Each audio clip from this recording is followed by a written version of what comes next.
Hello, welcome back to All for United WFC. For the first time this season, unless you count pre-season, United have been held. We've not scored, so I'm sure you're all here to talk about obviously the 0-0 draw of Everton yesterday. We've got lots to get into. Obviously, the subs, were they right, were they wrong? That old debate. I was pretty sure we talked about that every single game. Lack of chance creation, lack of goals seems to be the problem at the moment. And obviously, we'll get into a bit later on. Is there an overreaction and underreaction? Should we be more annoyed about this, and where this leaves us in terms of the title race, top three, and all of those things as well. I'm not going to waste any time with any more intro and things like that. I'm going to come to each of you, 2 minutes or less, your initial thoughts from the game. We'll go in order of how I've got it on screen. So Barry, I'll come to you first. Me. Well, your little ray of positivity is still here. My answer to your question is simply this. It's not terrible. And that's really about as good as you can go with it. It's not terrible. I've watched the game, and to be honest, I don't think we were that bad. It was just the ending and the finishing that wasn't quite there. I think we need to relax, take a breath, just take a step back. We've all got on the hype train. To be fair, I did start this hype train. We're all on this one about us winning the league. But, it's a marathon, not a sprint. If you sprint, you end up, not doing very well. So I'm not too fussed about it. I feel like we've got to give a lot more credit to Everton than we have done. I just hear a lot about how Manchester United should be beating Everton, and we forget the fact that there's two football teams. If the result was just decided before you turned up, there'd be no point having a league. Matches aren't won on paper, they're won on the pitch. We needed to earn the right to win the game. We didn't win the game. And that comes down to the fact that we couldn't get the little round thing into the big rectangular thing as many times as we would have liked to. I'd have to apologise, Barry. I missed the second half of what you were saying there because I was too busy laughing. So there's a couple of comments that made me laugh during all of that. It was Charlie and Mickey's little exchange. Just being very, very happy to see it. And it is great to see you back in the chat, Mickey. I know you've had some things going on, so it's great to see you back in. Then he follows up with saying that he's unsubscribed. But he's back again because he's unsubscribed. And then that was the comment that really threw me over the edge. What in the saying? I had my haircut about 3-4 weeks ago now. You say you missed a few. You missed a lot. I've been here a lot since then. So there we are. I'm hoping the hairline scores improve today because we've got a good panel of people, so it should be higher today. Charlie, for yourself, 2 minutes or less. What's your thoughts on yesterday? Wasteful. There we go. Incredibly wasteful in front of goal, and a frustrating afternoon. It was not a woeful performance by any stretch of the imagination, because it can't be if you create that many chances, that many clear-cut chances. But it was just incredibly wasteful in front of goal. I know there's lots of chat about we should have brought this person and that person, but we don't actually know if those people would have done any better. The fact is the players we had on the pitch had 25 shots and didn't score, that is a concern. I think we've talked about that for a while. Even the 6-0 against Liverpool, we talked about the fact that we weren't getting enough shots on target or testing the goalkeeper enough. And that's coming to fruition now. That's having a bit of an impact. So it'll be interesting to see what they do going forwards, what will perhaps change. But yeah, all in all, a frustrating afternoon. What I will say is, just a little aside to that, is over 5,000 in attendance, which was good. Yeah, it's interesting you say that. I was saying that me and Barry were talking about that when I was looking at the stats on our trusty website. The attendance this season, a lot of them are over the 5K mark, which is great to see as well. That attendance is not just improving, but it's consistently improving, so that's good to see. Jess, for yourself, then, let's throw it over to you. Somebody, I believe you were sat on the opposite side to Charlie at the games. You might have had a different view, but I'm pretty sure we're all going to be pretty similar in what we say here. But for yourself, what's your initial thoughts of yesterday? Yeah, I mean, I'll just echo what's kind of already been said. I think we kind of created enough, and I think you can say that Everton played well, they defended well, but when you actually look at it, we had so many chances. So clearly we were doing something right to kind of break them down. So we are creating. So that's not so much our problem. It is purely the finishing. And it's been the same thing now for kind of the last 3 weeks, I think. We've been saying the same. And it has finally just come back to bite us a little bit. So for me, it's not a huge concern, but because it should, in theory, be something easier to fix than kind of not creating. But yeah, it is something that needs fixing if we want to kind of be pushing for that top spot. Interesting. We're going to get into all that in a second. I will come back to some of your comments that I brought along screen in the last kind of 5 minutes or so as well. I'll come back to those. Alex, welcome to the channel. First time on, so great to have you with us. Another new opinion. I always love having new people on because it means we get a different perspective on what we're saying. What do you reckon on the game yesterday? Do you echo the comments of everyone so far, or have you got a different take on it? Yeah, I agree with everyone really. It was painful, to be honest, watching how many shots didn't go in. I felt like we was a bit scared. We'd start attacking and then we'd start sending it back to the back line again once we'd avoided any of the defenders they had. I just feel like we were letting little things slip up and we weren't confident in ourselves. I think Everton put on a lot on the defending side to try and block us. We were setting up these really good shots, but once we'd had our shot on, we'd take it all the way back to start again instead of keeping going. I just felt like we just needed to keep attacking more and more. Definitely think, like everyone said, we need shooting practice. Yeah, I think that's going to be the theme, certainly for this, but also as well, Mickey. Yeah, welcome, Alex, to this amazing family. Yes, the community is growing. If all goes to plan, we'll have a new face on every single show this week, so keep an eye out for that on Wednesday and for Friday as well.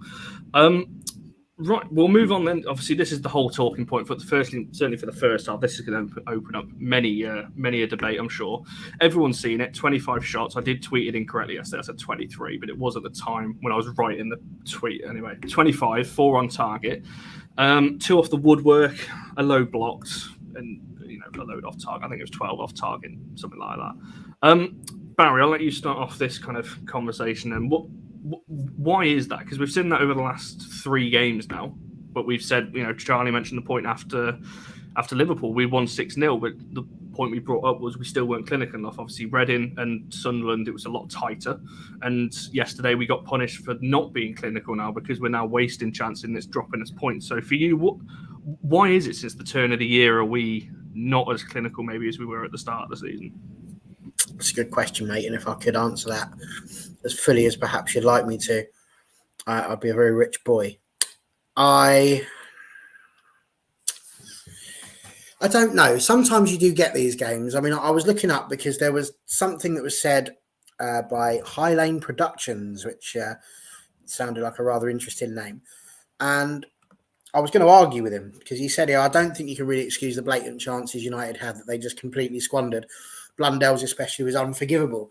So I did all the hard work. I found the comment so I could get ready to have a go. And then I read it again. And this is why you should always read things more than once, folks, and not just respond immediately. And then I realised he was right in a lot of ways. Because I didn't like the way he said, I don't think you can really excuse. And I was thinking, I'm not a fan of this. I was a little bit annoyed because I had an argument with somebody about the Arsenal-Everton game yesterday as well, about how you're saying Arsenal should be beating Everton and there's no excuse for them not beating them. And I think sometimes we're very disrespectful to teams that are lower down. But actually what the guy is saying, or girl, whoever High Lane Productions might be, he's actually saying that there were some clear-cut chances that we should have done better with. And that I can't disagree with. I mean, the Hannah Blundell one that he's talking about, it was perfect work. And we'd done so well. We had everything but the finish. Yesterday. And I think that's the hard bit. But you are going to get games where that happens. I know I brought it up before. You are going to get games where that happens. You can't constantly score every single time. Is it frustrating? Absolutely. On another day, we'd have nicked one. And if we had, I guarantee you would have calmed down and it probably would have ended up all right. But we also have to accept that Everton did very well. I thought they defended really astutely. They got in between everything. They weren't offering much going forward because they had quite literally decided they were going to come in and pretty much stop us from doing what we wanted to do. So we did have to work hard to get those decent chances. But I do have to agree in the end that we did come up with some that we should have put away and didn't. How do you fix that? Practice, confidence. We didn't make many changes. Sometimes they happen. I'm not going to get overexcited or over angry over one game. But I think absolutely, if we're still having this conversation a little bit later on in the month, that it might be a case to worry. But I'm not worried yet. Yeah, see, I also feel like for the number of opportunities we had, like there'll be loads of talk about 25 shots. The keeper must have had had the game of her life, and she didn't. I think what the Everton keeper did really well was she claimed crosses, and we should have stopped doing that. That was quite obvious that she was going to come and claim those, because we only had Russo in the box against what felt like 35,000 Everton defenders. But for 25 shots, I don't think she was tested that much. I don't think she had to work that hard. Barry, stop it. I don't think she had to work that hard. And like we talk about, it was the Zellum one. It was the Zellum chance where we thought that was the moment. But even that, when you look at it back, she didn't have to move. We were saying she didn't have to move to stop that. And it felt at times like we were trying to walk the ball into the nets. A bit like Arsenal of 5 or 6 years ago in the men's side used to try and do. And sometimes you just have to absolutely leather it, okay? Because it doesn't give the keeper a chance to react. And that many people in the box, it just needs to take a nick off somebody, and it will go in. I couldn't help but feel a little bit like it's this worry, isn't it, of this mentality thing we've always talked about, is whether it was the pressure of being at the top. I don't know, and the pressure that comes with you're the one that's being chased rather than doing the chasing. But yeah, it was.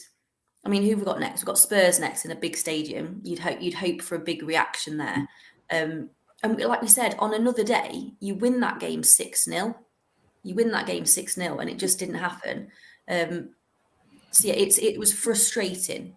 I'm not looking around the pitch of that players and going, that player was awful, that player was awful, that player was awful, that player was awful, because they can't have been to create as many chances as they did. It was just incredibly frustrating. A team that's been scoring goals for fun, 47 shots or whatever in the last 2 games and 1 goal isn't good enough. And I hope he just gets them a bit like Ten Hag got the fellas running 13 kilometers because they weren't running hard enough. You're not scoring well enough now. So now it's 3 hours of just shooting practice. Off you go. That's what we need, because we were in the 6-yard box. We were in the 18-yard box. There was loads of opportunities. Everton weren't stopping us. We were just not clinical. You mentioned that there. Out of the 25 shots, 22 were inside the box. So it's not like we were pot shotting and just shooting from anywhere. They were inside the box, but only 4 on target from 22 inside the box is quite poor. Carol's agreeing with you. So she agrees with you most times. So that's something as well. There's a lot of chat about subs, Ellie. I can see comments about Tooney and Vilder and players like that. We're going to get subs a little bit later on, because that is a talking point as well, because it's something we've spoken about the last 3 weeks, but we've won the games, so it's not mattered too much. There was a comment I was trying to bring up. I can't find it now. Jess, I'll come to you anyway on this one. What's been going wrong for you then? Because like I said, we've been talking about this for 3 weeks now. What do you think's going wrong? Is it confidence, do you think, with these players, that they're not being quite as clinical? Or do you think there's... I don't know, because we've got the scoring power. We've seen it for the first half of the season. I am starting to wonder now if it's a little bit of confidence. When we've had these chats previously, like after the Reading game, I wasn't too concerned, because you're saying, it's just 1 game, and then it's just 2 games. But now it's 3 games, and we've not come away with 3 points this time. So whilst I still don't think we need to go too crazy, I think it is now starting to become a little bit of concern, because this is now sort of a pattern. And like you say, even the previous match against Liverpool, we mentioned that we could have had more, and the kind of the lack of clinical finishing in front of goal was a bit of a problem. For me, I know we went back to the keeper a lot, or went back to the defence. I don't necessarily mind that when you're trying to break down a team that's essentially parked the bus. But if you do that, what you kind of got to look to do is switch out and go out the other side. So from where I was sat, I was front row, more or less on the halfway line. And especially in the first half, Honor was on her own constantly. But we were just so slow switching it out to her. In some instances, or a lot of instances, we weren't switching it out to her. But I thought throughout the game, we were at our best, and we created the best chances when we were direct. So when the fullbacks had the ball and just ran, and I think Tooney picked the ball up as well. And just when we were driving at the defence, That was when we had our best opportunities, and that's when we looked at our strongest, and that's when Everton did not know what to do with us. I do think we're potentially slipping back a little bit into that kind of mentality that we saw maybe last season, where if we don't kind of get an early goal in, that's it. We panic basically. And I think there was something like 9 blocked shots. So to me, that also is saying that we're shooting when we potentially shouldn't be. There's players in front of us. Why are we having a go? Don't get me wrong. Sometimes you can put a bit of curl on it, knock it around a player, great. But to me, 9 times to have 9 block shots, I think we're panicking a little bit. When we kind of get past the hour mark and we've not scored, it's like, oh my God, we've only got half an hour. And then it's, we've only got 20 minutes and it's just trying to just leather things at the goal. And I do think our kind of decision-making in the final third is something that needs to be looked at along with, obviously, target practice. Yeah, I mean, Alex, for yourself, what do you think it is? Because it can't, like I said, I asked Jess this a second ago. Obviously, we've seen the ability, and we know these players have got the ability. Do you put it down to confidence? Do you think it's just a bad run of form for too many players? Because, as Jess said there, to have 9 block shots, and this isn't the first time we had it against Sunderland, we had it against Reading, and even Liverpool to an extent. So clearly they're not shooting in the right areas, but they're all inside the box. So we're clearly getting to that point. What do you put this down to? This kind of lack of goal threat that seems to have crept in the last couple of weeks. Yeah, I think it is. I think the pressure's got to them a little bit. I think everything's all over about them being the underdogs and we're at the top and we could actually win the league. And I do think it's just getting to them. I think they probably are reading into it probably a bit too much. So I do think it's knocking the confidence when they are coming out and they're not getting these shots on. Like Jess said, when we was watching yesterday, Ona was on her own majority of the first half, screaming for the ball on the side of the pitch, and nobody was taking into account that she was there. There was just a lot of opportunities that were being left. Just missed opportunities that we had.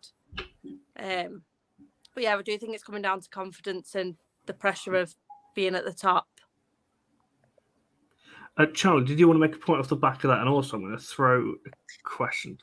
No, answer that one first. I'll come back. I want to find this comment because it was a really good one a second ago. Yeah.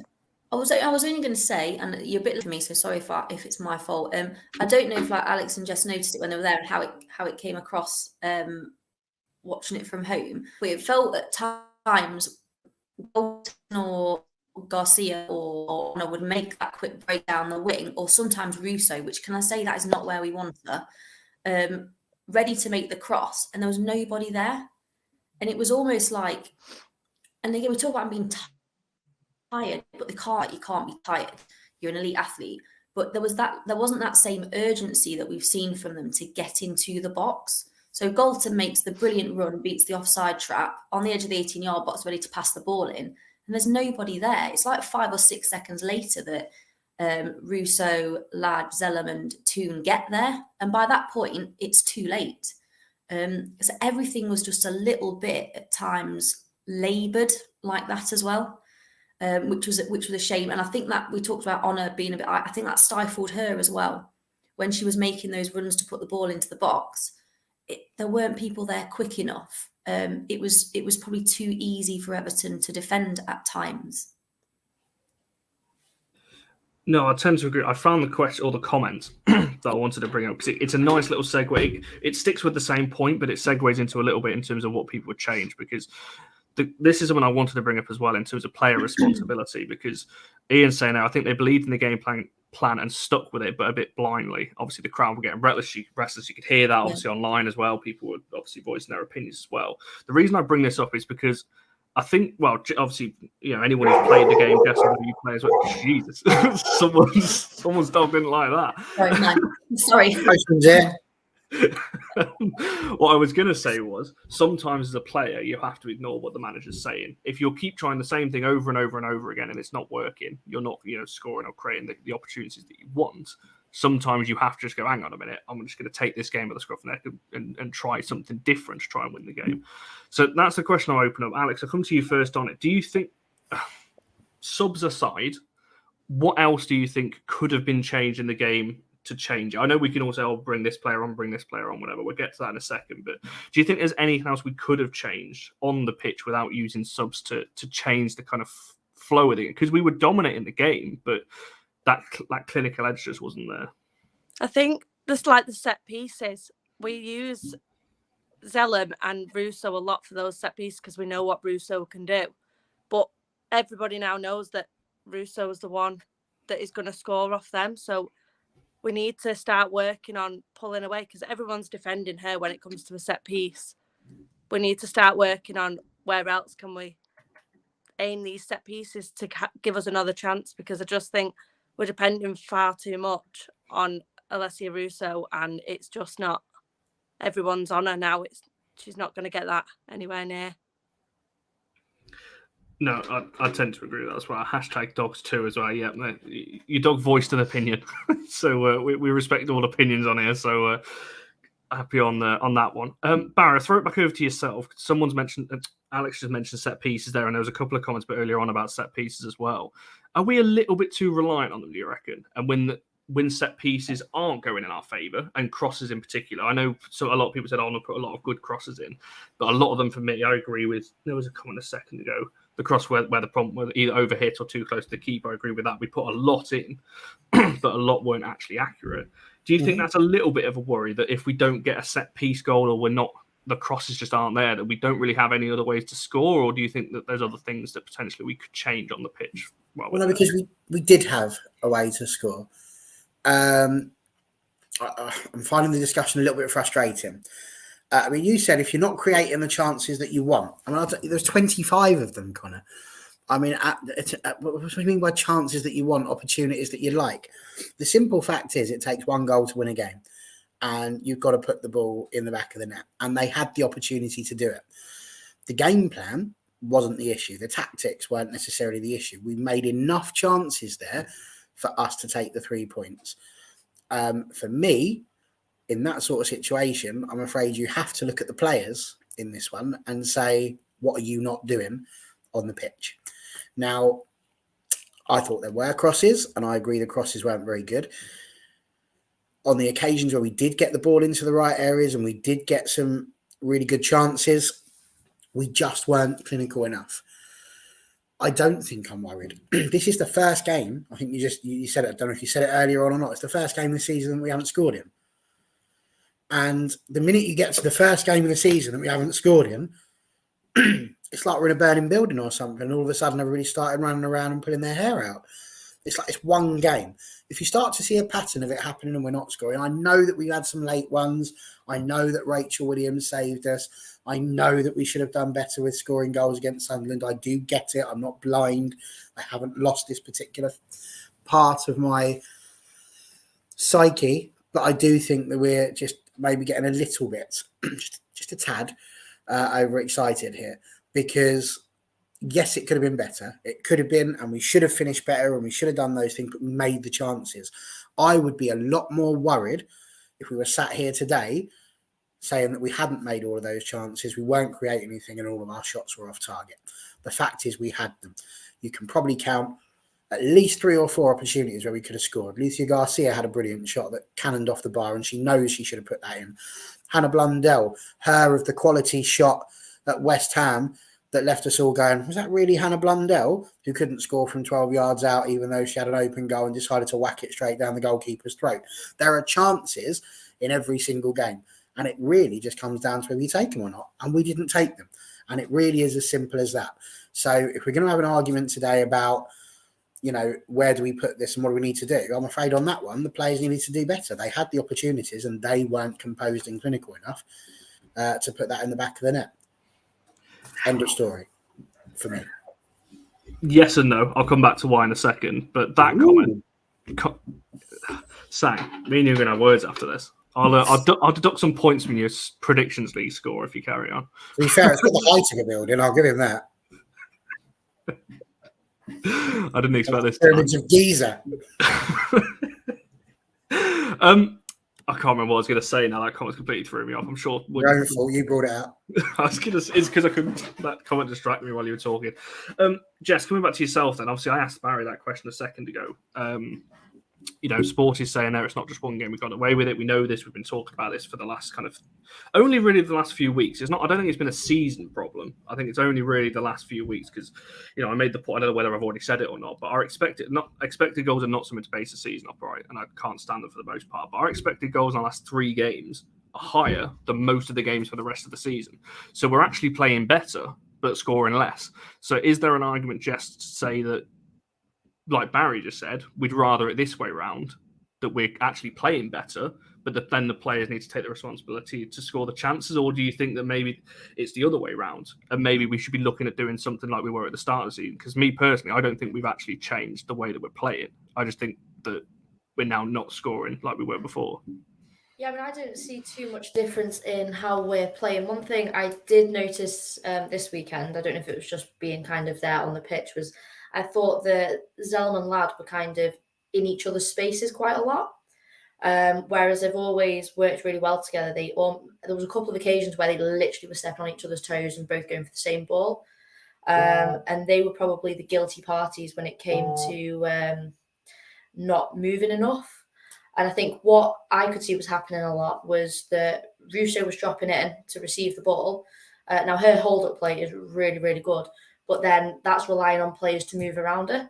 And no one really was. And I think that was why we also stopped seeing as many people in the box, because Russo's dropped in to receive the ball from defence or from deeper in midfield.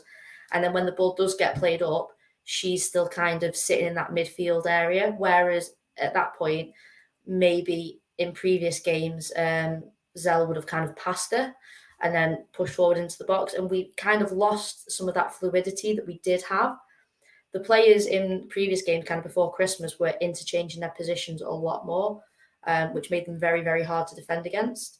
Whereas the game at the weekend especially, everyone was kind of very fixed in their positions, other than the fullbacks and the wingers were still overlapping nicely. I do think that it's preferable to be creating than not scoring rather than not creating at all, because I would say that finishing should be the easier thing to rectify rather than actually creating the chances. But I mean, I had a brief look at, we had, I think, 25 shots in the game against Reading and obviously scored once, and 25 at the weekend. That's 50 shots in those 2 games and like 1 goal from that.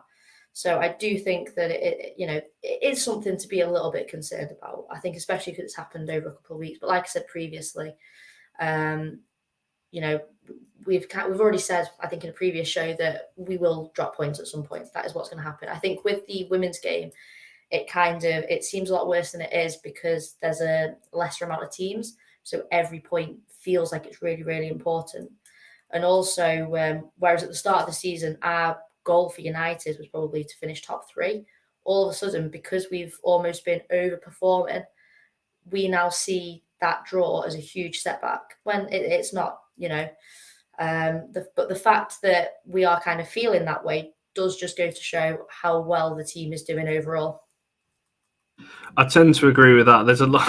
I'm sorry. What's going on in the chat about my hair today? Can we talk about someone else's hair? Because I mean, I appreciate that. That's that. I've done nothing different today, by the way.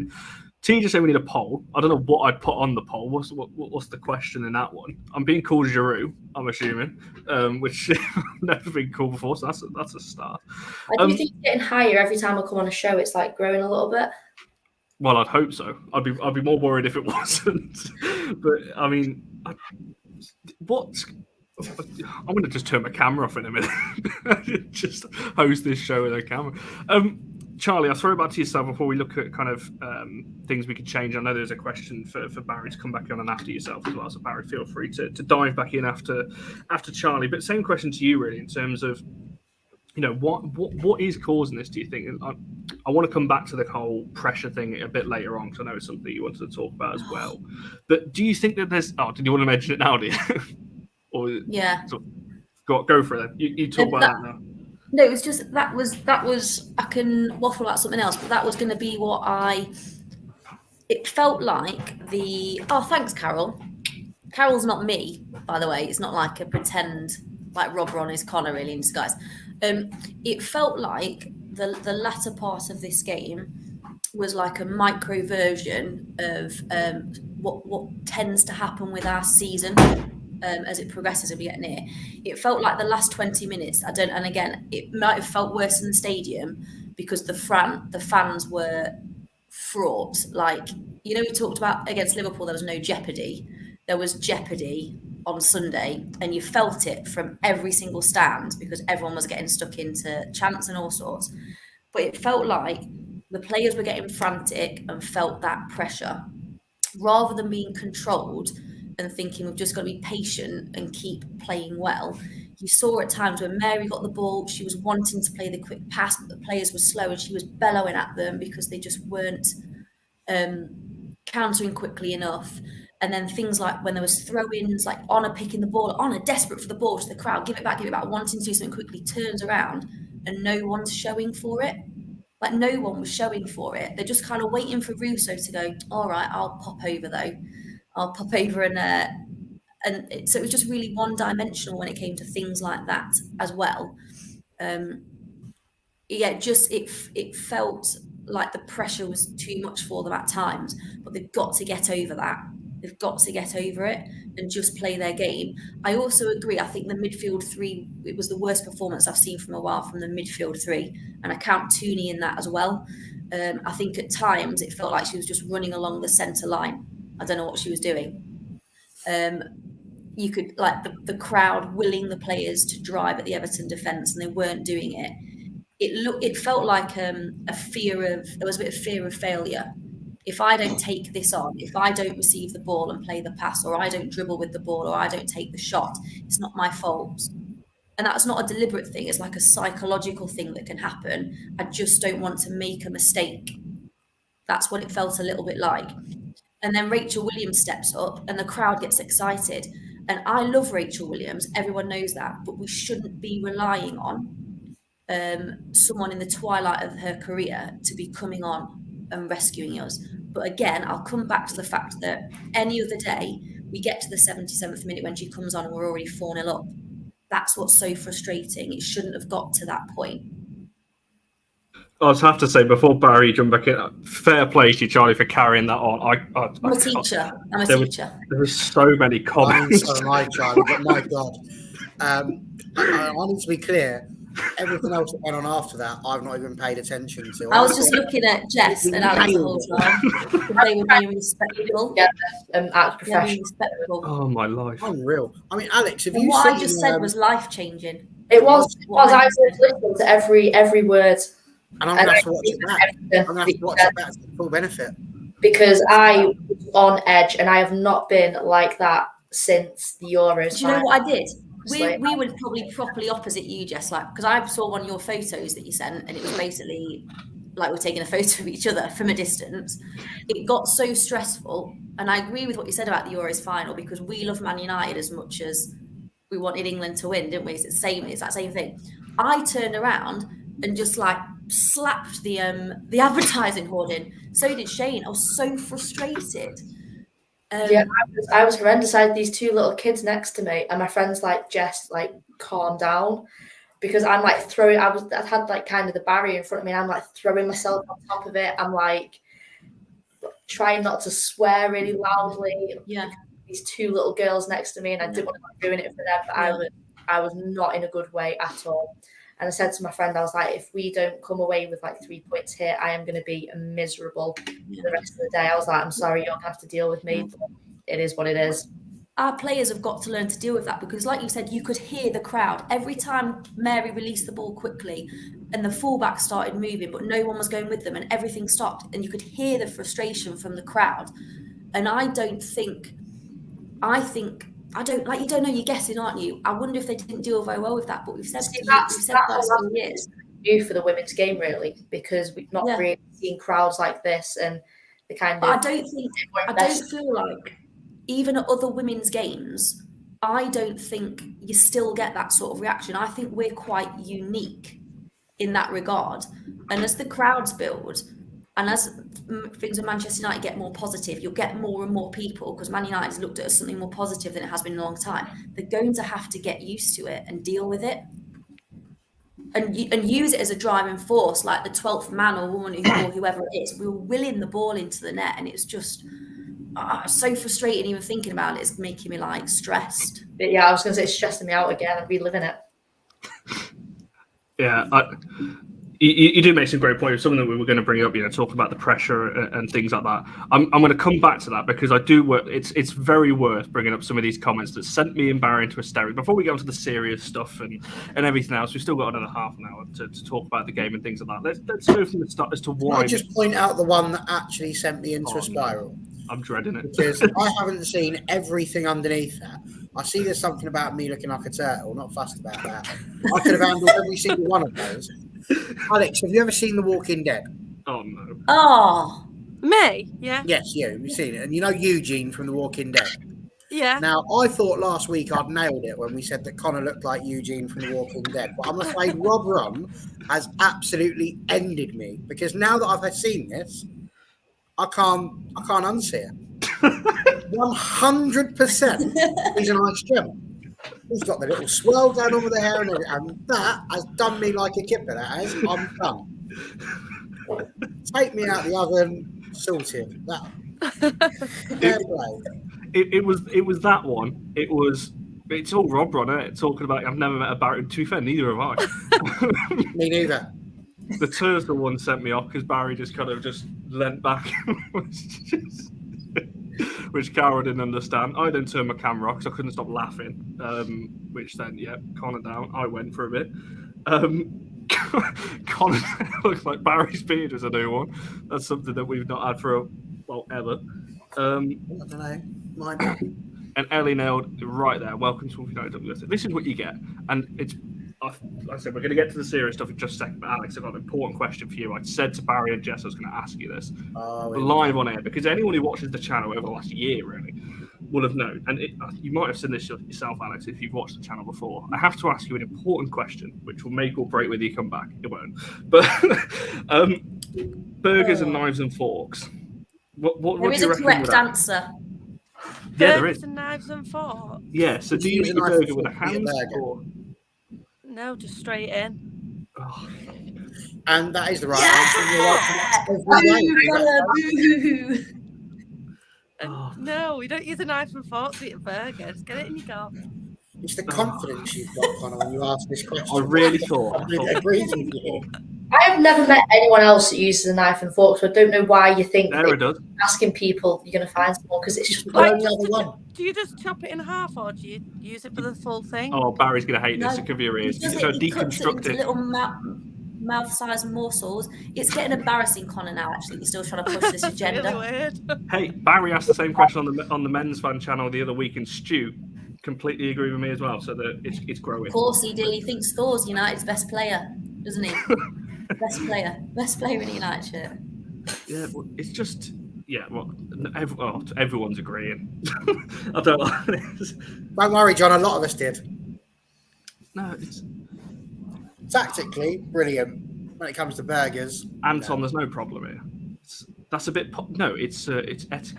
You don't get it all over your hands and everything else. You just cut it up and deconstruct it, and you're away. You talk about etiquette, but I have to go as a matter of course and having lived near What are you doing? Queen straight in with her hands. What are you doing that gets it everywhere? What? How are you eating it that's getting everywhere? Like this, like the claw.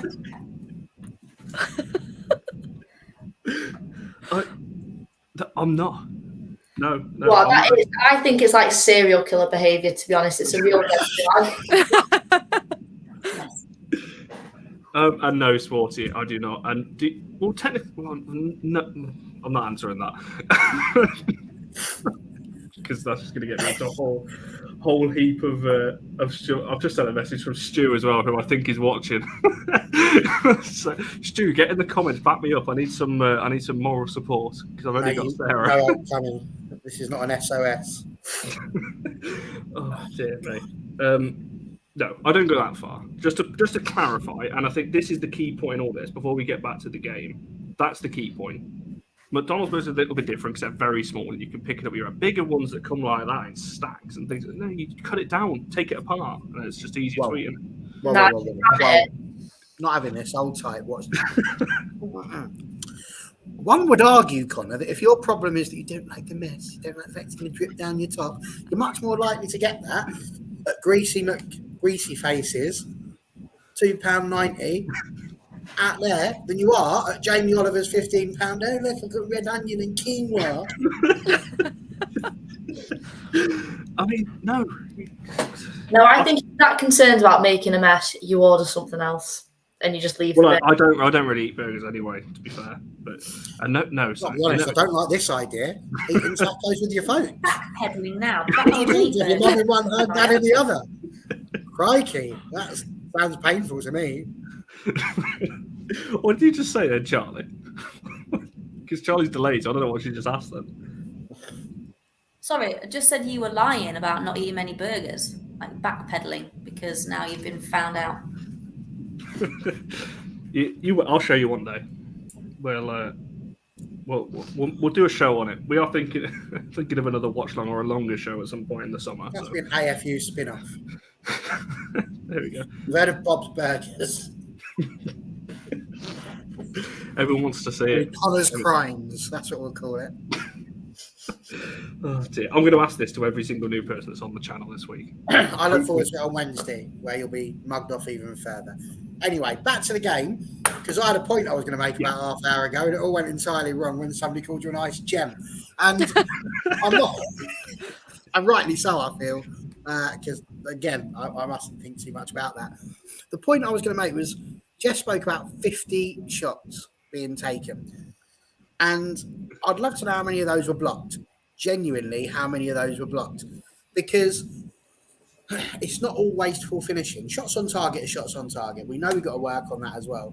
But I still feel like there's not enough credit being given to how well Everton did get into it. Every time I saw the ball coming into the box, they were getting a foot in, the goalkeeper was coming out, grabbing the ball.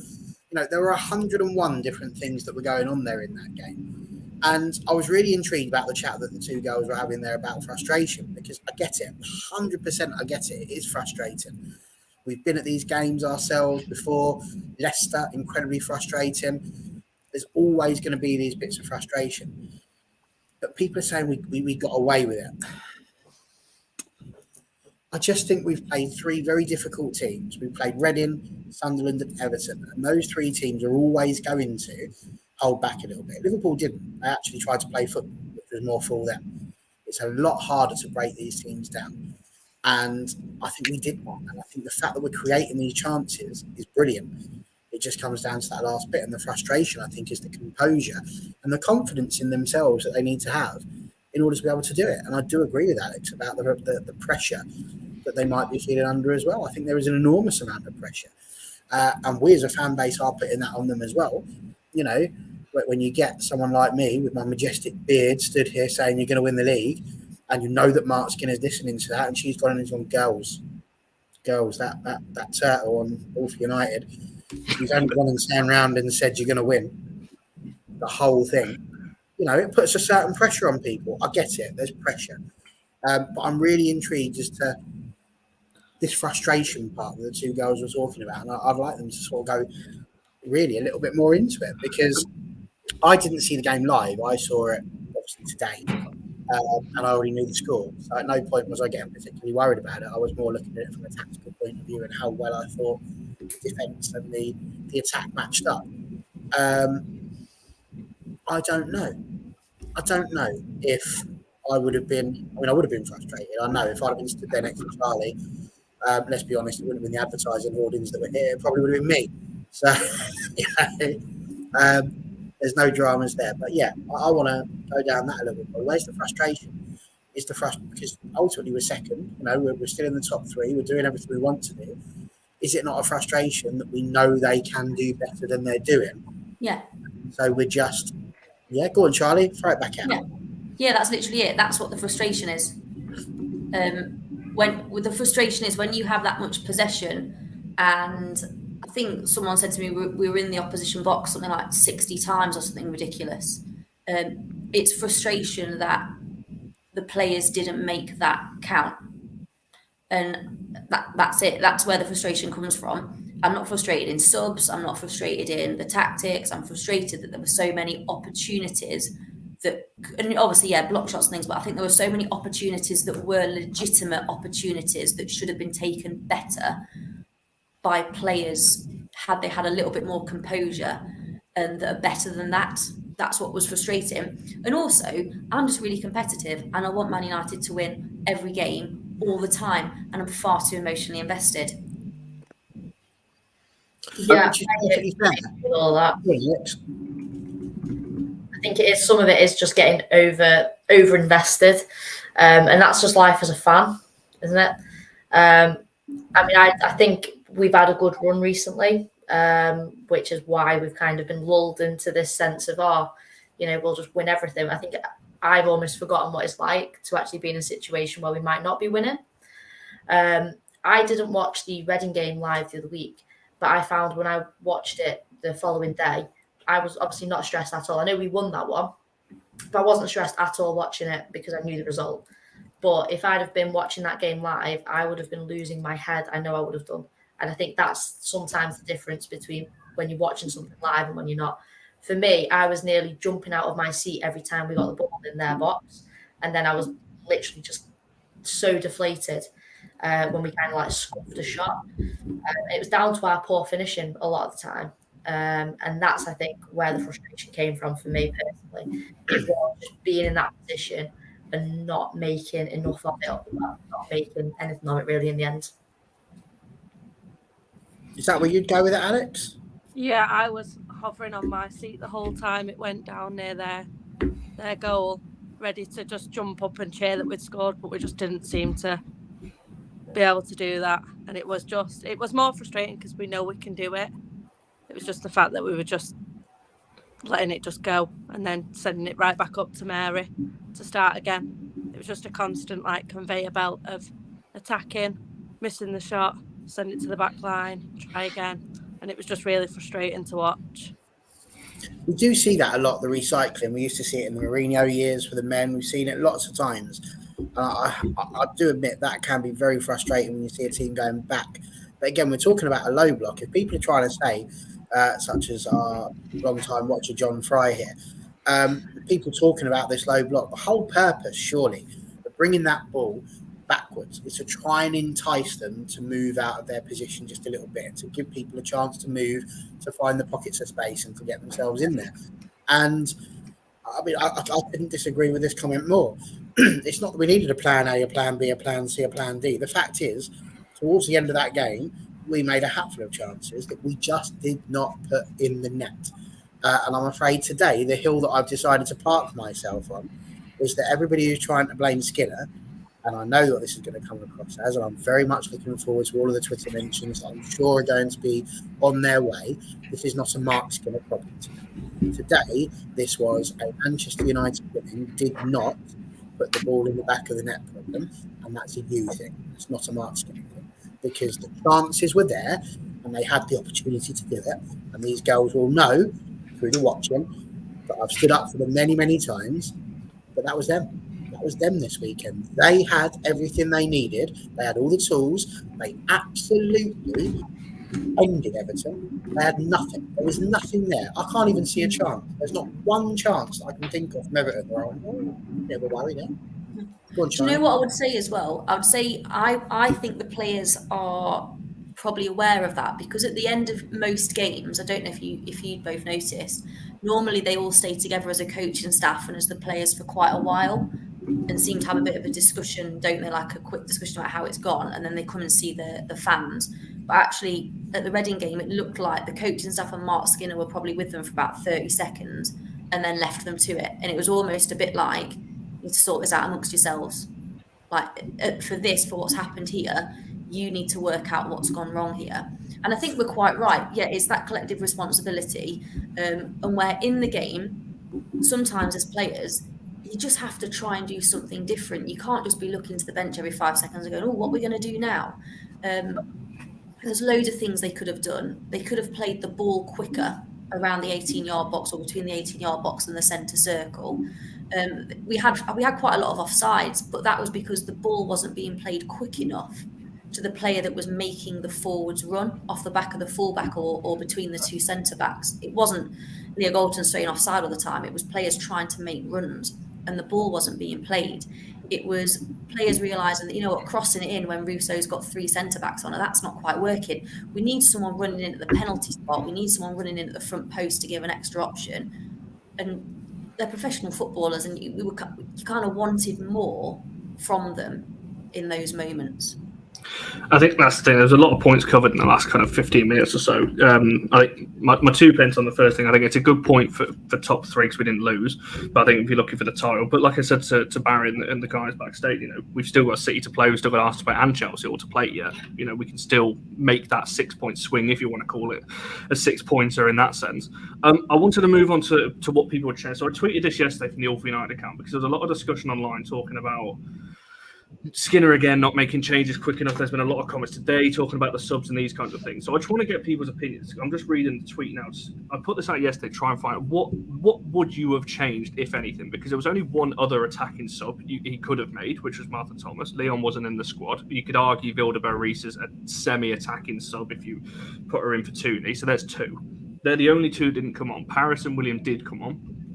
And it wasn't late. Williams was a little bit later. I think it was 67 and 77, I think, off memory. So judging by what the comments or the tweets had said, was a lot of them were talking about the midfield, talking about Zellum and Ladd. Pretty much everybody was mentioning the midfield. And Reis was the only other one. Thomas got 1 shout on the tweet. So, Alex, I'll come to you first because I think you did reply to the tweet. And I think you said the midfield. Just scrolling back up. I hope I've not misquoted you. But what do you think he could have or would have changed? Because like I put on the tweet initially, we were still creating chances. But do you think maybe there is an argument to say that we should have changed something throughout the game? I personally think we should have took Zella off. I just thought there was a lot of chances that she gave away. Like big slip-ups, really, where Everton then started attacking. And it was quite often that she was doing it, especially in the first half. So I'd have personally made a change with Zellum there. Jill, I probably would have looked at making a more. The thing is, I would sit here now in hindsight and say, well, perhaps we should have made a more attacking change in midfield. So take one of Ladd or Zellum off and bring on a VBR, but then you don't know you could do that and then leave yourself exposed, and then Jess Parks on the heels of the centre backs and then scores. I keep just thinking there was enough opportunities there with the players that were on the pitch to win that game of football. There were enough opportunities. Can I ask you the question? Were there enough clear-cut opportunities? Because to have 9 blocks, that would indicate that they're not clear-cut. You've got players in front of you, so clearly they weren't clear-cut. If you're having only 4 on target from 25, it must be clear-cut for you to have mentioned your expected goals thing. Because that's the whole point of expected goals, is how many you should expect to get. Just saying. Well, yeah, I agree. That's the whole point of why it's there and what expected goals is driven by. Exactly that. What you're expecting. I also think there was lots of chat online and things. People saying, "Oh, it's not as bad as it could have been because Arsenal didn't win." Whereas for me, I think that's why I'm even more frustrated. For me, it makes it more frustrating than it was because Arsenal dropped points. So for that's why I'm a little bit het up as well. I don't look at that and go, oh, well, at least Arsenal didn't win. I look at that thinking, for God's sake, Arsenal didn't win. And we weren't able to capitalise. But again, I genuinely think there were enough there. I think there were enough clear-cut chances, opportunities with players in good positions to score, and they just didn't do it. So loads of shooting drills, please, in gameplay and in isolation. Jess, for yourself, would you have made any change? Like I said, there's a lot, like, even in the comments tonight, talking about the midfield again. It obviously Zellum and Ladd are the 2 that keep getting mentioned. Obviously, we've got Estelle that we brought in. Barisa could have came on. That's probably about it. But, you know, when you're looking at kind of your midfield or attacking options, obviously Thomas has been mentioned. So, is there anything else you think that Skinner maybe could have done, or do you think that, you know, we were still creating enough to win it? I think there's potentially an argument for bringing Williams on a little bit sooner, with the finishing kind of being a little bit poor. Well, I say a little bit poor, very poor. I've already mentioned that I thought that Ladd and Zellum were quite often getting in each other's ways, and if I was going to change anyone out of that midfield three, I'd have taken Zellum off, I think. But having said all that, would it have made a difference if you can't finish? If whoever's shooting, if they can't finish, they can't finish. Again, we were creating plenty. If you'd have made a sub, you might have created a couple more, but who's to say we would have actually finished them? I mean, earlier today, I was thinking about watching the game again fully and like going through and analysing it so I could discuss it tonight. And I just thought, what is the point? Because I could sit here and I could talk about the movement in midfield, the changes we could have made, but what does any of it matter when we had some clear-cut chances that were wasted? It's not like we weren't creating and we needed someone to come on and just mix things up. There's an argument that definitely some of the players look tired, but I'm not really sure that would, if they'd have come off, if anything would have changed, because it was purely just our finishing that let us down.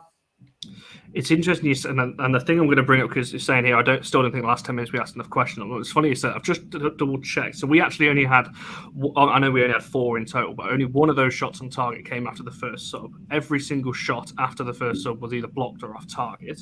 And looking at the expected goals thing, all of them that were over 0.2, which is the prompt, only 2 of them, or only one of them, sorry, was over 0.2 after the first sub out of the 1, 2, 3, 4, 5, 6, 7, 8, 9, 10, 11, 12 chances or 12 shots that came in the last 25 minutes after the first sub. So he made the changes, and there's an argument that it made it a little bit worse because we didn't have as many clear or better chances than we did in the first 60 when we didn't make the changes. Obviously, Garcia and Galton were the 2 that came off. 2 players that I think you can make the case for having decent games, although their rating that people were giving them wouldn't suggest that.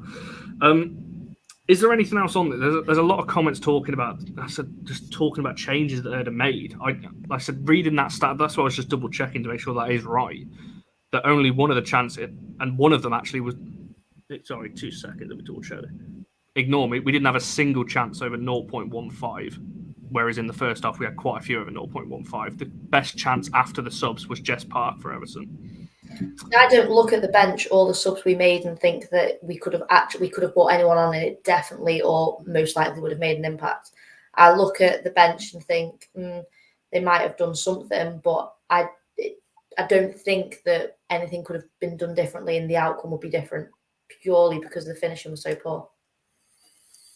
I tend to agree with that. I think that for those who think that I just sit there and blindly support Skinner, 100%, I would not have taken Garcia off.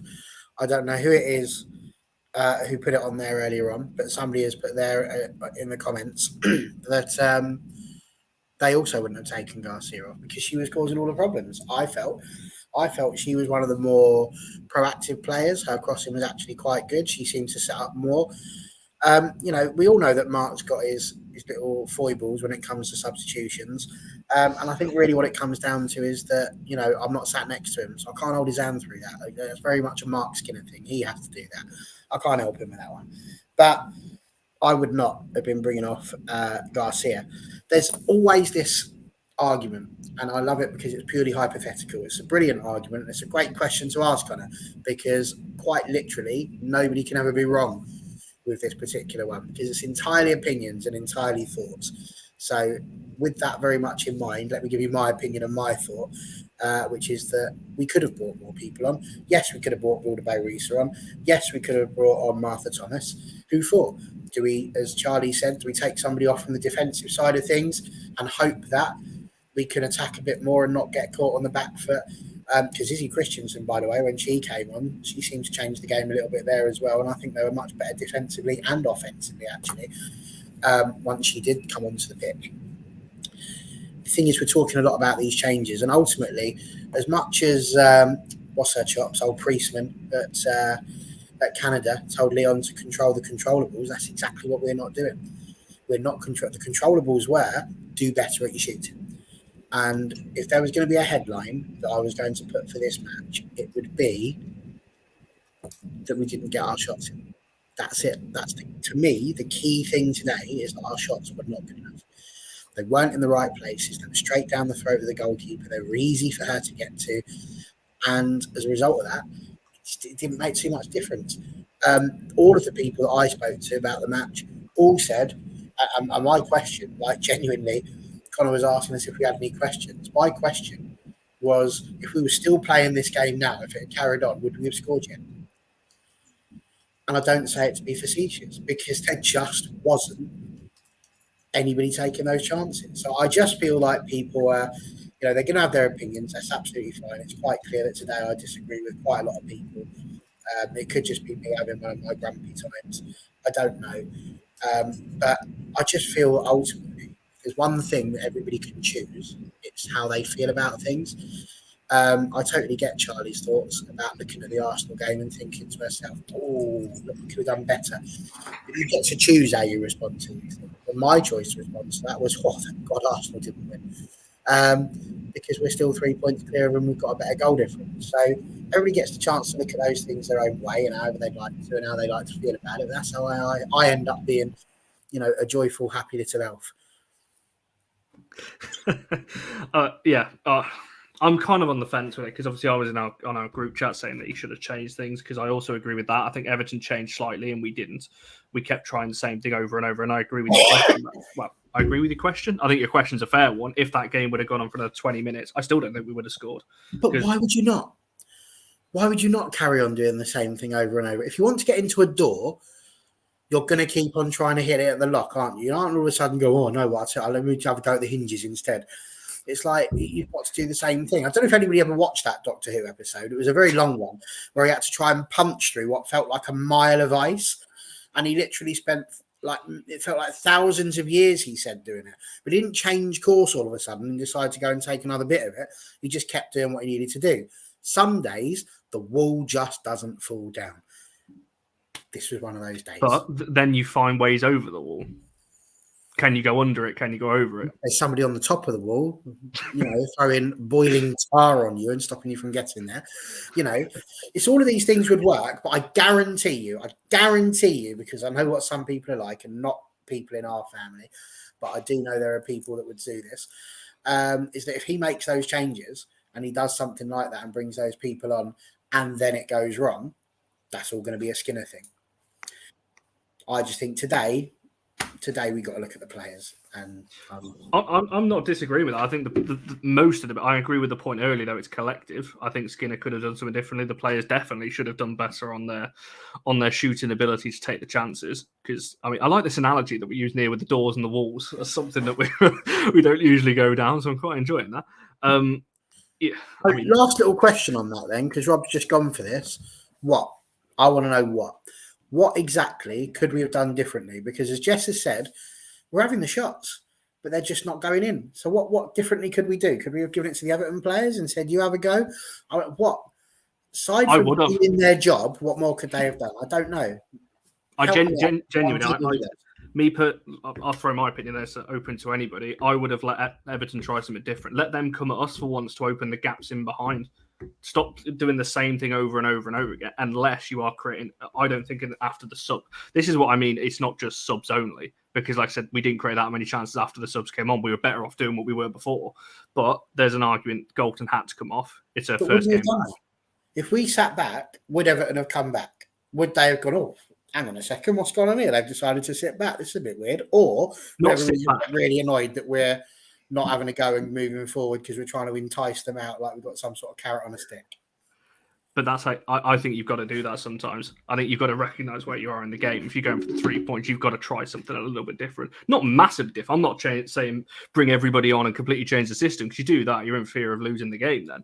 I'm not saying that, but I say little tweak, and this is where I say it's not just on Skinner, it's on the players to recognise that in the game and go, right, this isn't working. Let's try this for 5 minutes and let's see if we can bring Everton out of position. It comes down to the players as well. It's not just Skinner, it's the collective thing. Sometimes, as I said earlier, players have got to go, right, I'm not listening to that. Let's try our game for 5 minutes and try something a little bit different, because you've got to take responsibility on the pitch as well as you might get a bollocking afterwards, but if the players try something different and win, I don't think you can have too many complaints with that. It's fine margin. Football's we say this on this channel all the time, it's a fine margin game. We win that game late on, we're having a different conversation today. We're still talking about the wasted opportunities, but we're not sat here talking about necessarily the changes as much.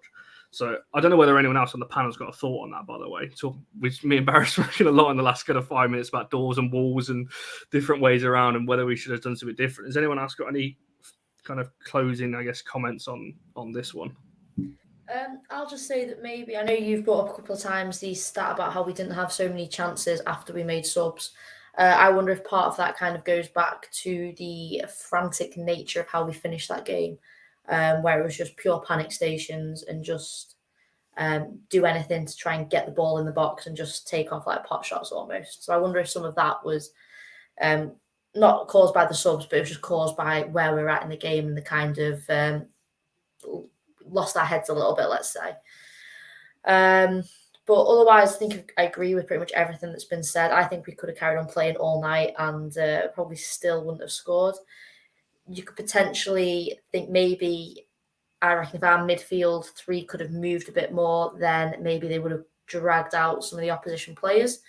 That would probably be my only comment, because like I said previously, I thought our midfield three were very static. So to me, that's potentially the only change that I would have made that could have created more space. But again, any time I think of anything we could have changed, I still just come back to the fact that we still had so many chances. Like no matter what I say that I think we could have improved on, we still had so many chances. I think Rob's put this point on. I'd like to know from Charlie and Alex, I know they were there as well.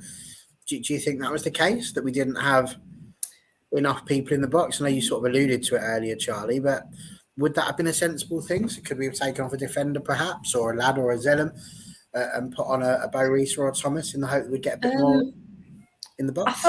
I felt like what was happening when corners and free kicks and crosses in real time were happening. It felt like we could. The players on the pitch needed to be in the box initially. So we talk about Russo as just being suffocated in the box. And what we needed really was for her to be on the goalkeeper, to stop the goalkeeper from being able to come out to win that ball. Someone on the penalty box, someone making a near or far post run, and someone on the edge of the box. And that's what we didn't have. Russo was in the box, but she was in there on her own a lot of the time, which is what was difficult. I've said this before. I still think, and this is a whole season thing, we're lacking a prolific goal scorer. I think you look at other sides that we're perhaps competing with, and you think about their lineup, and maybe not Arsenal at the moment because of their injury issues, but normally all those other sides have someone that will definitely pop up with a goal in that sort of situation. And again, I love Rachel Williams, but she is not the long-term answer to that, and it's unfair to put her under the pressure to be the long-term answer to that. In that sort of game, you need someone who is going to force the issue and get the ball over the line. And I just think in the summer, that's potentially what we need to be looking at, is can we get someone in who can score those scruffy goals, who's going to bully a defender. And you think with Russo and someone like that, that maybe opens other opportunities as well.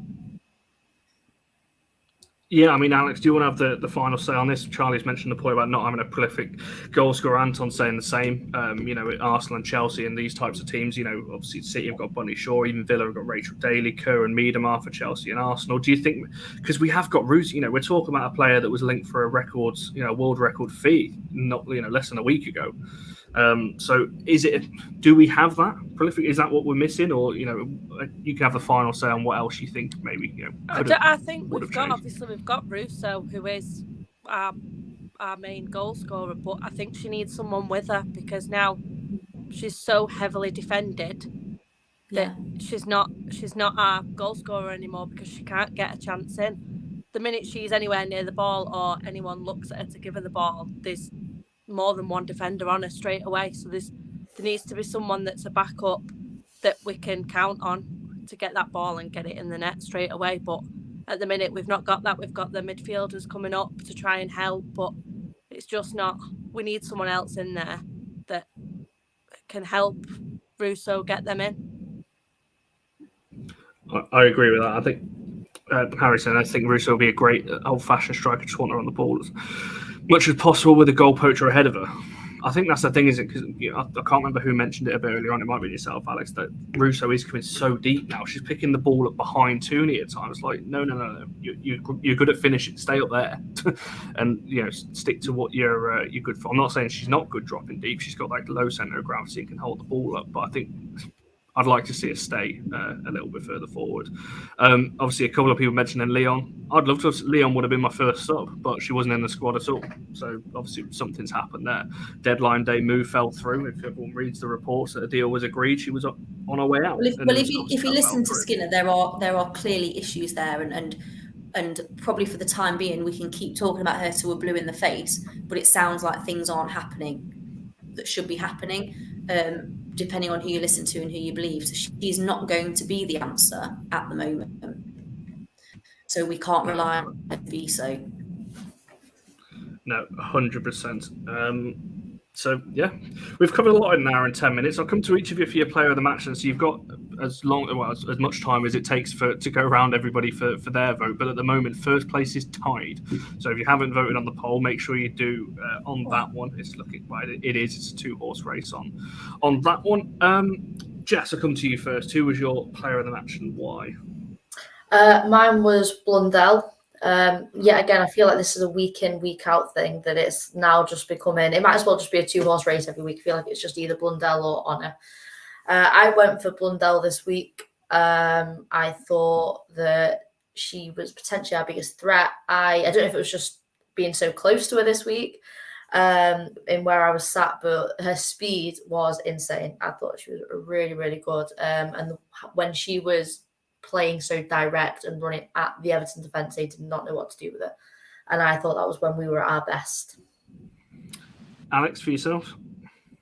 I would have said Ona just with the amount of chances she created, but after re-watching the match again, like when I got home, Blundell, 100%. The way she recovered the ball and set up the attacks, 100%. So we've got 2 for Blundell. Charlie? I also voted for her as well. I thought her and Garcia were both our best attacking threats at times, but I also think Hannah did. Everton were relying on the quick break at times, and I think Hannah did an awful lot of tracking back at times and winning the ball back when she had no right to. I think the last 3 games she's been head and shoulders above everyone else, which is really good for her because she had a really tough end to last season. So I'm really glad that she's having such a good season for us this year. And Serena was there. So I really hope that Hannah stood out and maybe gets a bit of an international call-up that she perhaps deserves. Because there is a bit of a gap at left-back, I think, for England, potentially with Daly going up top. Yeah, well, Mas Pacheco is also there as well, who I think... 4.8. Yeah, I knew you were going to say that. I was just throwing another left-back out there to see who Hannah's up against. Barry, are you going to make it a full house of Blundells? Or? No, but that should have been blatantly obvious, shouldn't it? Because clearly I'm shouting in my own little room today.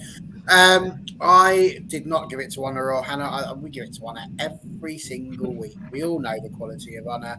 That's not up for debate. Doesn't mean that she's the player of the match every single week. Hannah Blundell, yeah, she was all right, but again, should have scored, didn't. But I don't think Lucy has got as much love as she should have got. There was a little bit of an argument. I'm very intrigued. Obviously, as you know, we have these moments where we sit here and go, who's going to be in the top 4? Today, Connor threw it out there. He'd put down his 3 people, then he put down a 4th person. I went, well, I would have gone for Garcia as the 4th name. We had another one thrown in by one of our members of the panel. I won't throw him under the bus as to who it was. Galton, though, was the other potential option. I didn't really care what anybody else went for because mine was Lucia Garcia, and I would like to thank the one other person who agreed with me. Yeah, I was going to say, before I give mine, so on the poll, Lucia Garcia on 6, Maya on 12. We've got a tie with Honor and Hannah, 41% each right now. So if somebody wants to get the deciding vote in, you've almost convinced me, Barry, about Garcia, because Honor for me, it's just Honor. Like that, she does that every single week. We'd give her player of the match every single week because that's just how good she is. Blundell, I thought did well. But talking about attacking, she was just the one down there, down the right. She was brilliant with her balls in. I'm pretty sure it was her who gave the ball to Blundell when she had that opportunity that she put straight down the goalkeeper's throat. She had a chance in the first half that she should have put away. If she doesn't hit the bar, then, you know, again, we're 1-0 up at that point. I think she was really threatening. And, you know, considering what I'm like in terms of people who I would have started with, I thought Garcia was really, really good. And, you know, what can I say?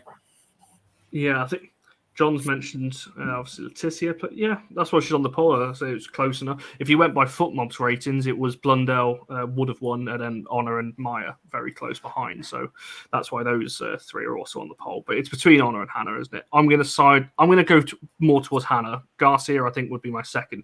Honor's purely getting penalised for me purely because she's that good. I think when she has an 8 out of 10, it's just like, oh, that's just Honor. So that's what I'm downvoting.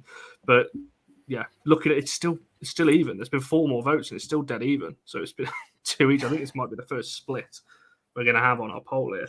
There was a question just before we wrap this one up. That one there. Who wants to? Charlie, you mentioned Hannah Blundell. The question is talking about anyone played themselves out of a squad. I'll rephrase that. Well, you can answer that one as well. But also, do you think anyone's played themselves into a spot? Obviously, Blundell would be the obvious one there. You're asking me there? Sorry. I was, but you're lagging all over the place. Oh.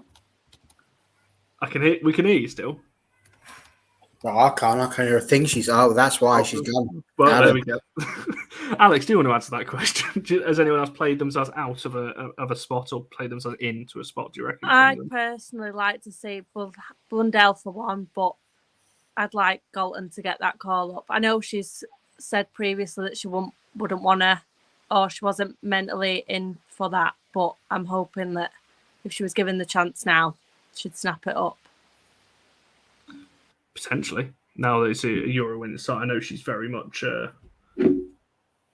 Oh, Charlie's internet's fully gone. Update if you're worried about what's happened to her. So that's what's happened there. But yeah, I think Leah would get into that England side, but again, like as she said previously, she's not interested in the international stage. Which, to be fair, I'm not either. So I agree with that. I don't know what this is in. Is this in reference to the poll? Because I've not voted on it, so I can't rig this. Can I just point out as well, because Ian's also, I think he was the one who put it here. It's not that we're penalising on it. I think that when you're talking about a player of the match, you do have to sit there and have an idea as to what people's levels are. Now, if Honor's level is here and she constantly plays at that level, and someone like Garcia has only shown us here, but then she raises hers to here, even though she's not necessarily at the level that Honor's at, she's playing above what we've seen her do.